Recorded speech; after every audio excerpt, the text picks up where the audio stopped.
बेटा ये स्टेशनरी का सामान कुछ खरीदना है। कमल सर आप यहाँ कैसे? और आप ये सामान क्यों बेच रहे हैं? बेटा मैंने आपको पहचाना नहीं। क्या सर, क्लास 2010 वाला बैच? मैं 2 चोटी बनाकर स्कूल आया करती थी और आप मुझे प्यार से 2 चोटी वाली लड़की कहा करते थे। याद आया।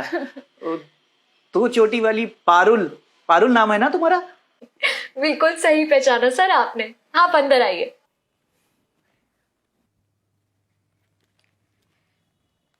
सर पानी।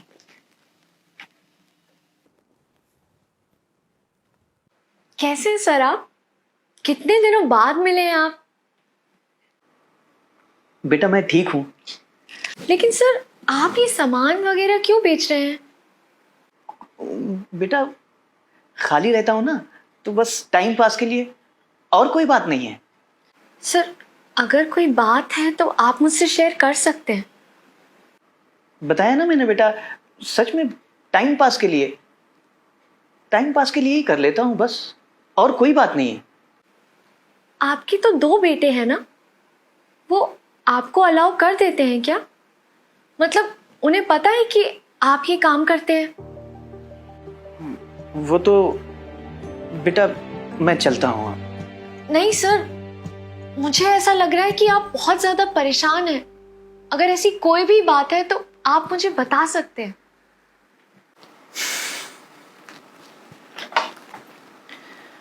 बेटा तुम मेरे बच्चों के बारे में पूछ रही थी ना।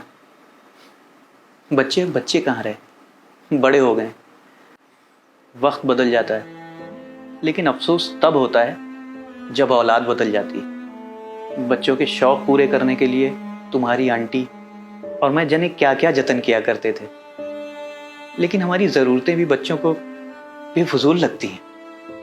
एक माँ दिन रात जागकर गीले बिस्तर पर सोकर अपने बच्चों को बड़ा करती है, लेकिन वही माँ जब बूढ़ी हो जाती है, काम नहीं कर पाती है, तो उन्हीं बच्चों को चुभने लगती।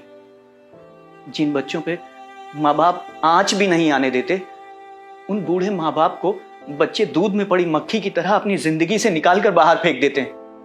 अगर बच्चे बीमार हो जाएं, तो माँ बाप डॉक्टर, नीम हकीम, मंदिर, मस्जिद कुछ नहीं छोड़ते, लेकिन उन्हीं बच्चों के पास अपने माँ बाप के इलाज के लिए ना ही टाइम होता है और ना ही पैसा। 2 बेटे हैं मेरे, लेकिन उन्होंने अपने माँ बाप को सामान की तरह बांट रखा है। 6 महीने एक रखता था और 6 महीने दूसरा। पता है, जब तुम्हारी आंटी बीमार हुई और काम नहीं कर पाती थी, तो वो उन दोनों के लिए किसी काम की नहीं रही। मैंने तुम्हारी आंटी का जीवन भर साथ देने का वचन दिया था।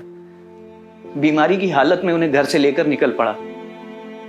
मुझे लगा बच्चे हमें ढूंढने आएंगे, लेकिन नहीं, उनकी तो अपनी दुनिया है और हम शायद उनकी दुनिया का हिस्सा नहीं है। माँ बाप अपने बच्चों के लिए अपनी सारी दुनिया लुटा देते हैं और फिर भी अपने आप को सबसे अमीर समझते हैं, लेकिन वही बच्चे अपने माँ बाप की दवाई और खाने पे पैसा खर्च करना फजूल समझते हैं। बेटा बस इन्हीं छोटी छोटी जरूरतों और तुम्हारी आंटी की दवाई के लिए ये काम कर रहा हूं। सर अगर आपको पैसे की जरूरत थी तो आप बच्चों को पढ़ा भी तो सकते थे, ये काम करने की जगह। बेटा मैं जिस जगह पे रहता हूं ना, वहां पे लोग अपने बच्चों को मेरे पास पढ़ने के लिए नहीं भेजेंगे। वैसे ये सामान कितने का है सर? बेटा बस 200 रुपए का। ठीक है सर, मैं आपको इसके 200 रुपये दे दूंगी और आज शाम से ही आप मेरे बच्चों को पढ़ाएंगे और मैं आसपास के बच्चों से भी बात कर लूंगी। आप पढ़ाएंगे ना सर, प्लीज? बिल्कुल बेटा, बहुत बहुत धन्यवाद। कैसी हो माँ? मैं ठीक हूँ बेटा। माँ मैं आपकी अच्छी बेटी तो हूँ ना? हाँ बेटा, तू तो दुनिया की सबसे अच्छी बेटी है। शादी होने के बाद भी मेरा कितना ख्याल रखती है। पर तू ये सब क्यों पूछ रही है? ऐसे ही माँ। माँ अगर मैं कभी भी आपकी केयर ना करूँ या आपको लगे कि मैं बदल गई हूँ, तो आप मेरी पिटाई कर देना। मुझे अपनी फर्ज कभी मत भूलने देना।